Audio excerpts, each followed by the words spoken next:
Okay, one large loan renewed, $197,180.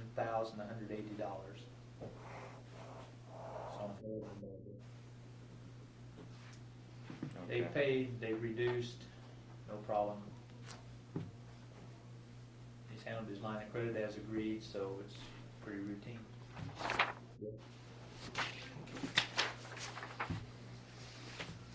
First loan request I have is an existing real estate mortgage that will be refinanced into the secondary market of Fannie Mae.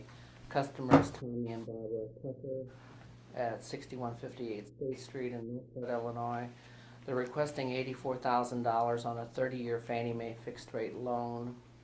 This would include the cost of doing the refinance, appraisal, title work, and points. 84? 84 even. Their monthly payment of principal, interest, taxes, and insurance would be $761.89 based at the current 30-year rate. They estimate the value of their home to be $110,000. We had an appraisal in 1991 by a certified appraiser that indicates the value of the house was $103,000. 80% of that would make it $82,400. So in order to make them a loan for $84,000, it must appraise for $105,000. So that will be will determine whether or not we can go the full $84,000 and whether they have to come up with some money out of pocket. Their assets total $116,417. Their liabilities $83,000. Their net worth $31,000. So all they owe is the house? Mm-hmm.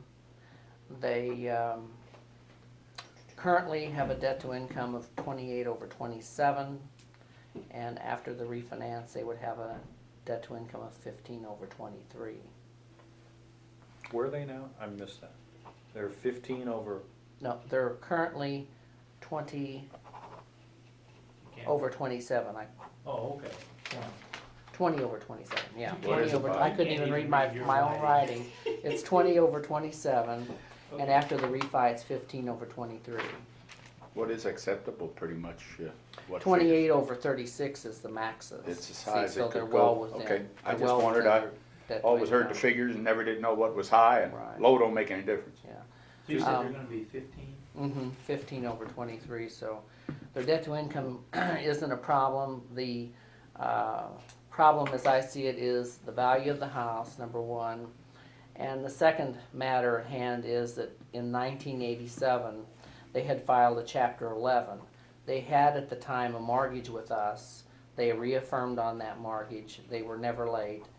We, after that discharge, we even advanced them money to purchase this house on State Street here in Milford, and they've never missed a payment on that loan.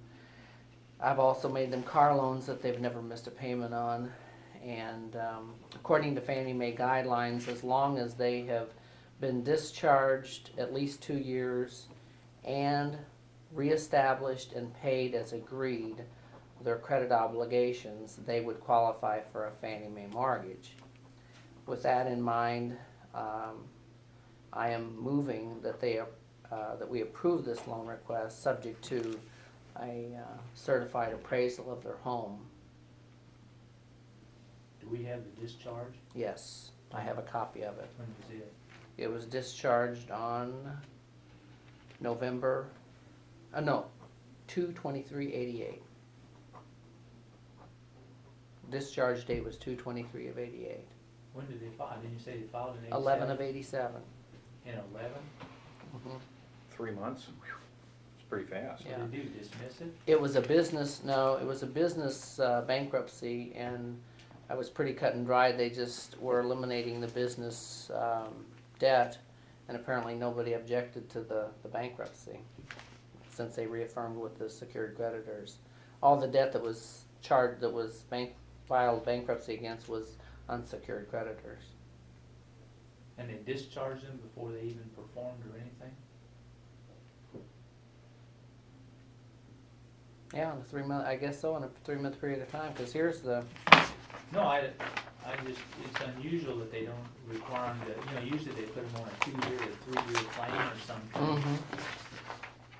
See, from what I gathered is that unsecured creditors got nothing, and the secured creditors just carried on their payment history as agreed, as originally set forth in their contracts. But usually the plan will Oh, provide some yeah. period of time of protection, Mm-hmm. but if we've For got those the- unsecured creditors. yeah, but if we've got the discharge, okay, well. That's hard to believe because it says that notice of joint, discharge of joint debtors. It appears the persons named above filed a petition commencing Yeah, joint Mhm. case under Title 11 on November 23rd of 1987. And that an order of relief has been entered. No complaint objecting to the discharge of the debtors was filed within the time fixed by the court. yeah. Yeah. What was that, 10 minutes? Yeah. And, Yeah, so I don't know how they get it and- done that fast. and that they're, Oh, we can't get to court for 3 months. I know. That's ridiculous. that, I have a and it's link. dated February 23rd, 1988. That's, Okay, I mean, 3 months. that's, that's what I assumed it would have been like 80 or 92 or something in the. What actually happened to them was she opened a franchise, and it was a franchise of doing packaging, sending from a mall basis, Uh-huh. packaging, gift wrapping, and shipping. Shipping. Well, what happened, they should have gotten into the business, hindsight's 20/20, they should have gotten into the business in, let's say, August, and then they would have had a Christmas season. It got to be real complicated, and they didn't get in until February. Well, February, they had nothing to do, and I think they hung in there for a year and a half, and they just couldn't see into it. February, nobody's shipping anything. I'll second it. Okay. So it's moved and seconded to, Approve that loan subject to the appraisal by a certified appraisal. And the max is 84. Mm-hmm. okay. All in favor, aye? Aye. Opposed, same sign, motion carries.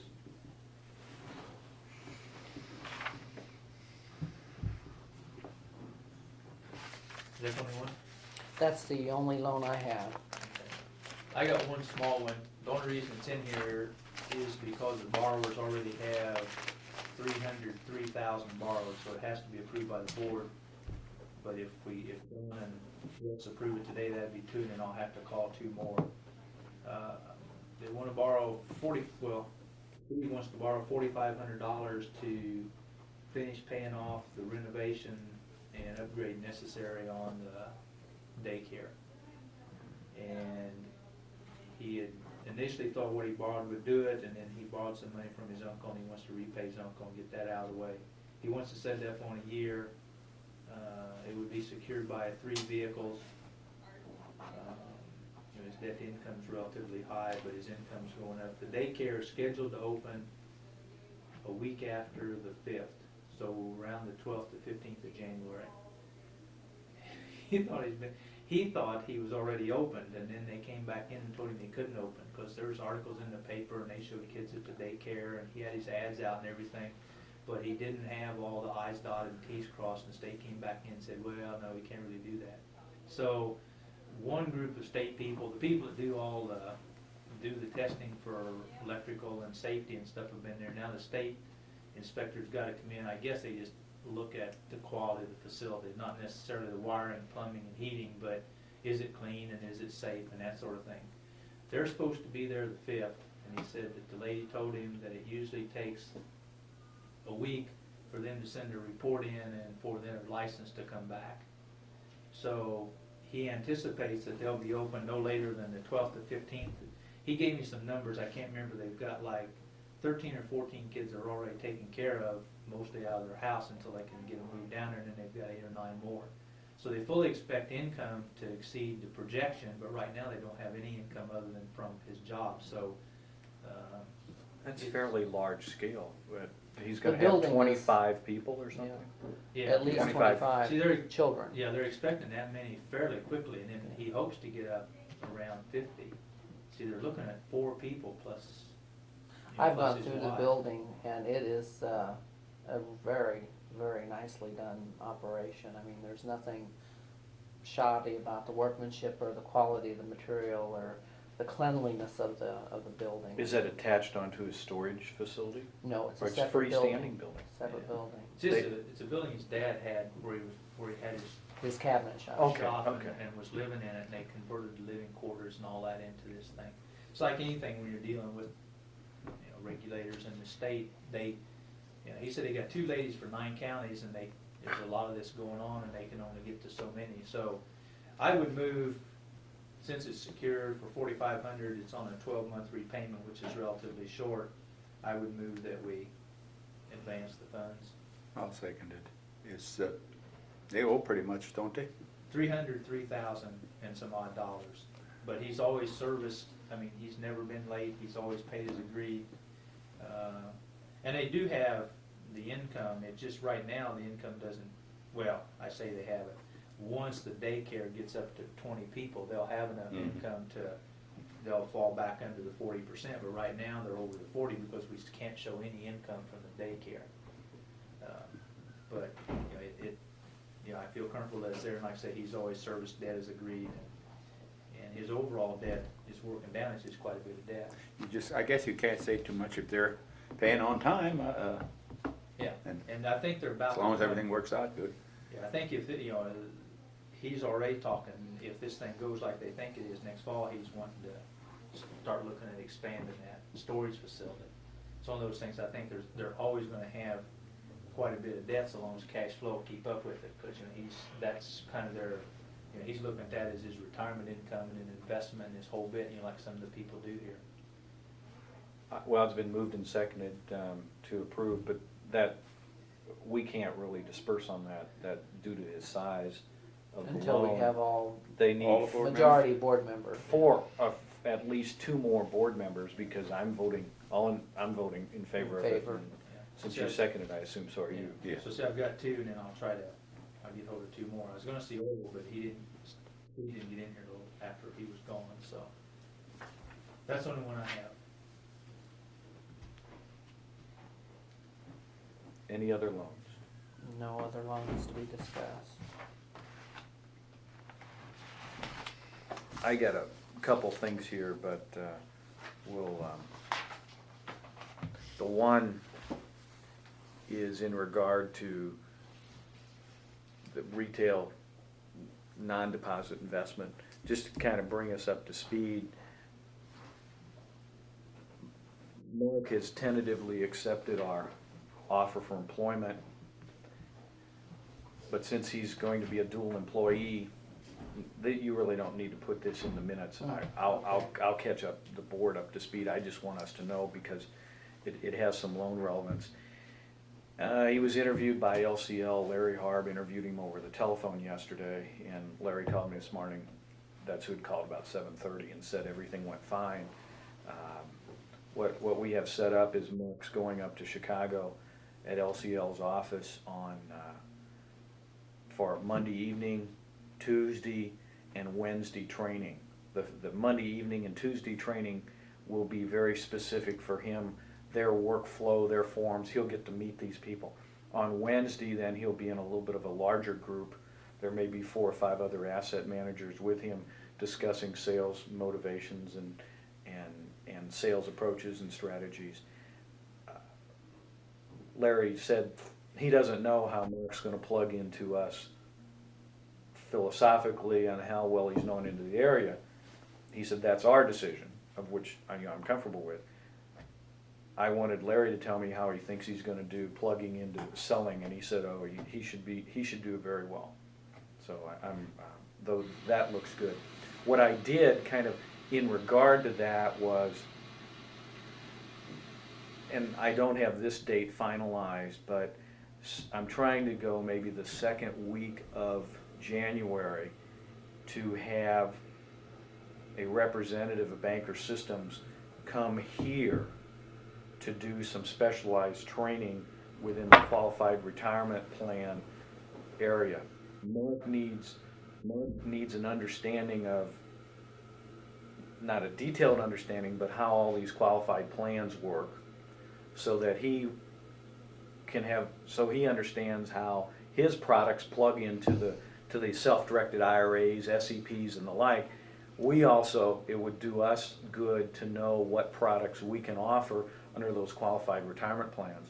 So Ray Gallino, I believe is his name, is supposed to come down. I haven't set up a date, but he'll be here on it for a day, and I wanted him to talk with Mark, Marianne, myself, and sometime during the day to the two of you, because as loan officers, you have a good handle on borrowers and can kind of tell them of these SEPs and some of the other products. We've kind of hesitated in offering those. Well, we have not offered the self-directed.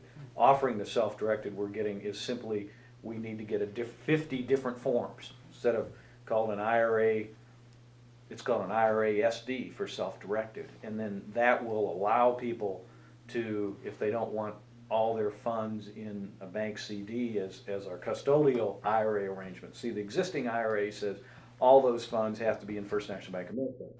The self-directed, the participant signs an investment direction, where he directs the investments. They sign the form and then you invest in whatever they want to.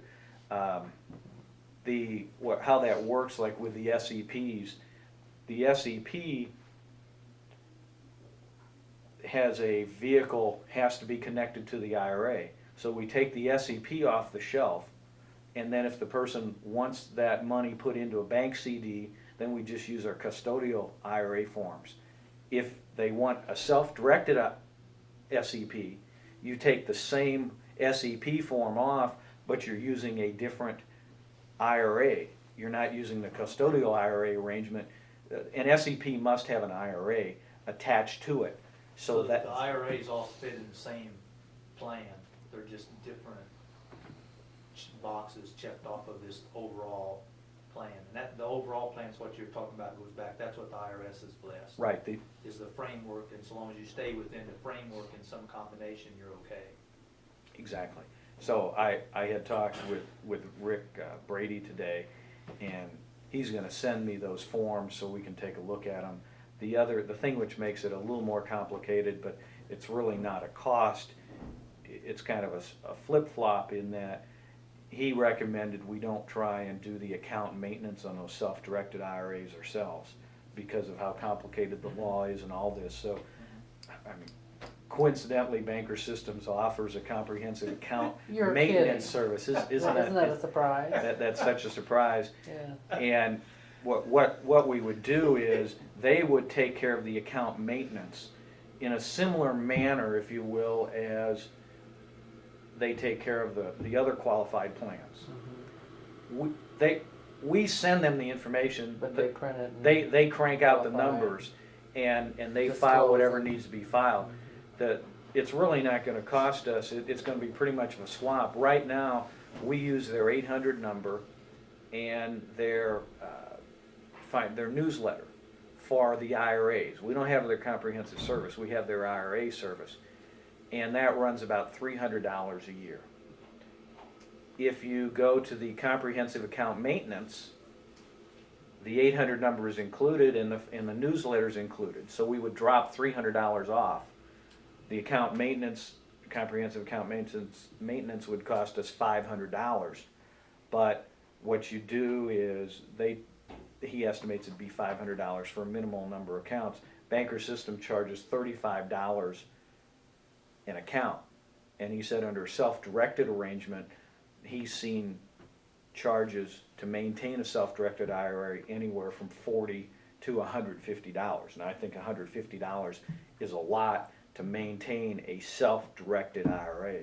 So you mean that we could pass that back to the customer? Right. That's what you're saying? Right. They charge us $500 plus $35 per account? Well, he thought he's going to send me down the information. You know how the typical salesman, they talk in kind of nebulous terms, but he thought they have a minimum number of accounts.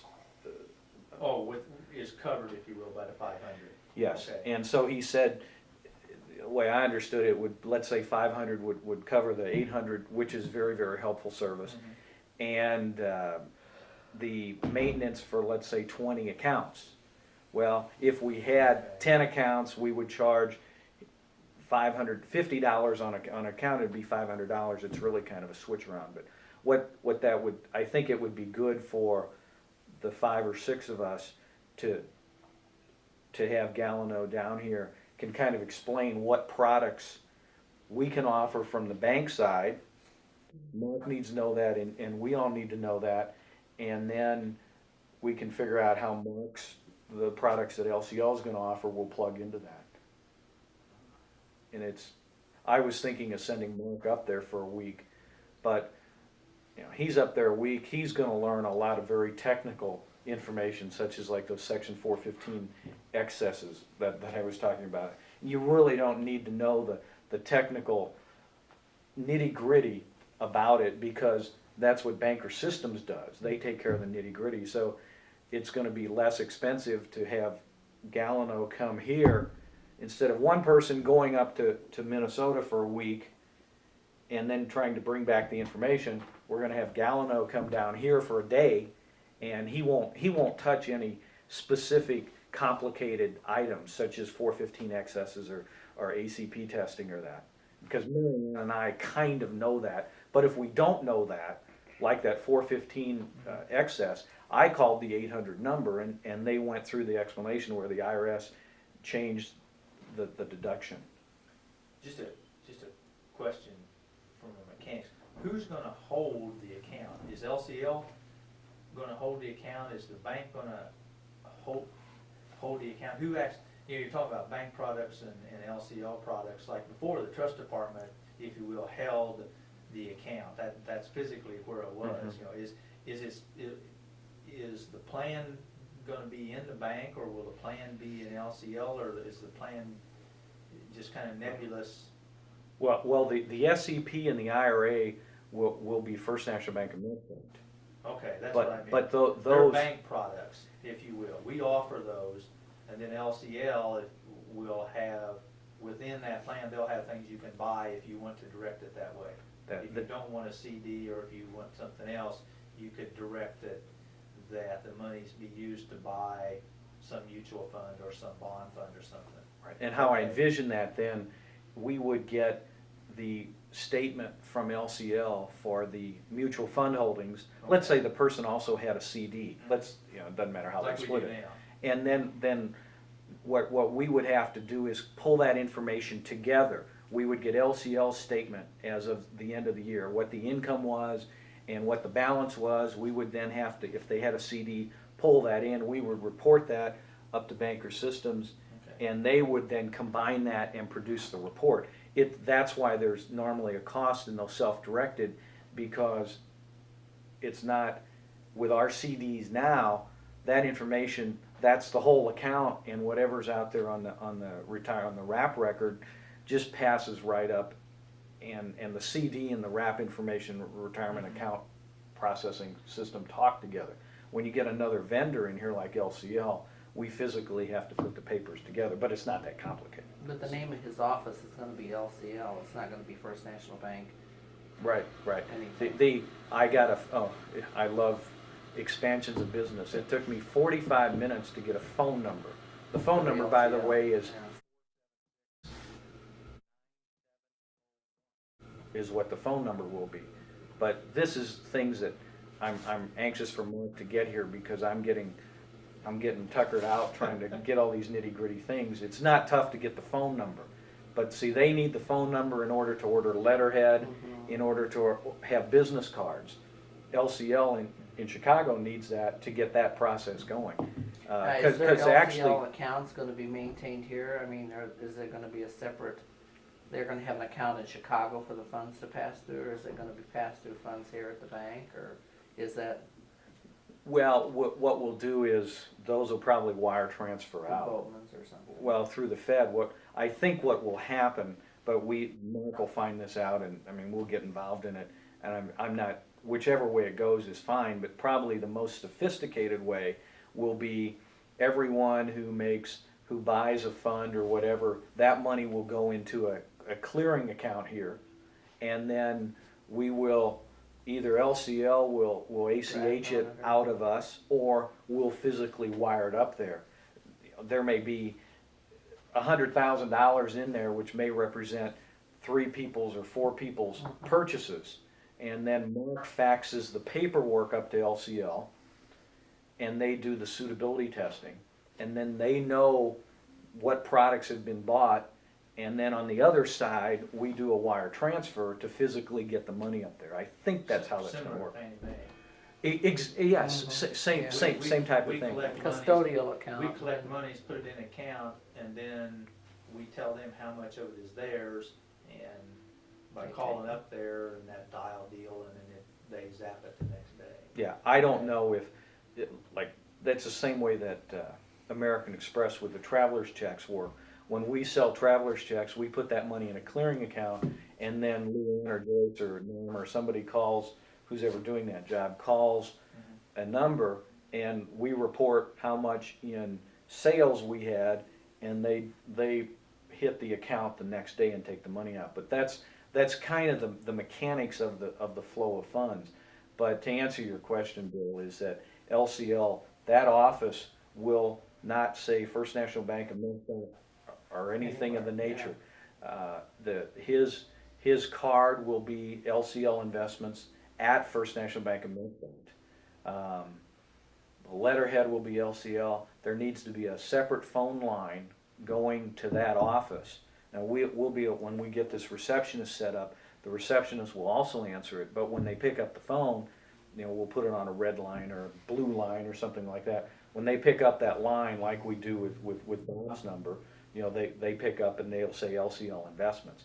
They also, these are requirements by LCL, and it's also requirements by, I guess, NASDAQ or whomever, and the comptroller, that they don't want us, when that line rings, we're not gonna pick it up and go, hello, First National Bank of Minnesota, and they go, oh yeah, I wanted to talk about a mutual fund. Oh, I'm sorry, yeah, you do have LCL investments. I mean, these are some of the nitty-gritty things they talk about in the regulation, and I'm pretty confident they'll implement those out.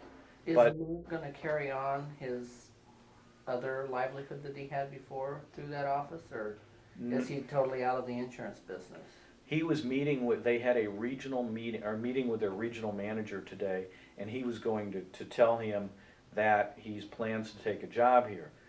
Common courtesy says that he needs to give him 2 weeks' notice. But the practice within the industry, and Larry Mark said this, and also Larry Harb said this, so I know it's not Mark's employer, it's just within that industry. As soon as a person says, I've decided to move on to another customer or another employer, then, come here. Did you need to talk to me? I'll see if she's gonna be at a number where I could talk to her in maybe a half an hour, 45 minutes, or else I'll give her a call tomorrow. Okay. As soon as they get notice, they typically say, well, fine, thanks for the 2 weeks' notice, but it's effective today. And then they electronically transfer his licenses to LCL.